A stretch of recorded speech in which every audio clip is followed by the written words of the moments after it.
குலோப் ஜாம்னா எந்த குழந்தைங்களுக்கு தான் பிடிக்காது. ஃபங்க்ஷனுக்கு குழந்தைங்கலாம் வருவாங்க. வரதுக்கு முன்னாடி இந்த குலோப் ஜாம்லாம் ரெடி பண்ணி வைக்கலாம்னு நினச்சிட்டு இருந்தேன். ஆனால் கொஞ்சம் பரபரப்பாக வேலை போயிட்டு இருந்ததுனால செய்ய முடியல. ஃபங்க்ஷன் முடிஞ்சு ஒரு 2 நாளுக்கு அப்புறமா தான் டைம் இருந்துச்சு ரெடி பண்ணேன். டைம் இருந்துச்சு அப்படிங்கிறத விட இதுக்காகவே டைம் கொஞ்சம் ஸ்பெண்ட் பண்ணி தான் செய்ய ஆரம்பித்தேன். வாய்ஸ் ஒரு மாதிரியாக தான் இருக்கும், அட்ஜஸ்ட் பண்ணிக்கோங்க. கொஞ்சம் உடம்பு சரியில்லை. விசேஷம் அப்படிலாம் முடிச்சு அதுக்கப்புறம் டயர்டு, இந்த உடம்பு சரியில்லாமல் போகிறதுலாம் நார்மல் தானே. இந்த விருந்தெல்லாம் ரொம்பவே வேலை கொஞ்சம் அதிகமானதுனால கொஞ்சம் உடம்பு சரியில்லாமல் போயிடுச்சு. குலோப் ஜாம் உரண்டெல்லாம் சூப்பராக தான் வந்துருந்துச்சு. அந்த எண்ணெயில் போட்டு பொரிச்சதுக்கப்புறம் தான் கொஞ்சம் மேலே வந்து வெடிப்பாக வர மாதிரி ஆயிடுச்சு.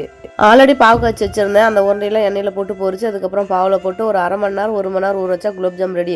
அதுக்கப்புறம் வந்து பார்த்தீங்கன்னா எல்லாம் ஊர் கிளம்புறேன்னு சொல்லிட்டு இருந்தாங்களா, மைசூர் பாக்கு கொஞ்சம் செஞ்சு கொடுத்து வரலான்னு சொல்லிட்டு மைசூர் பாக்கு ரெடி பண்ணியிருந்தேன். எல்லாருமே வீட்டுக்கு வரும்போது நிறைய ஃப்ரூட்ஸ் எல்லாம் வாங்கிட்டு வந்துட்டாங்க.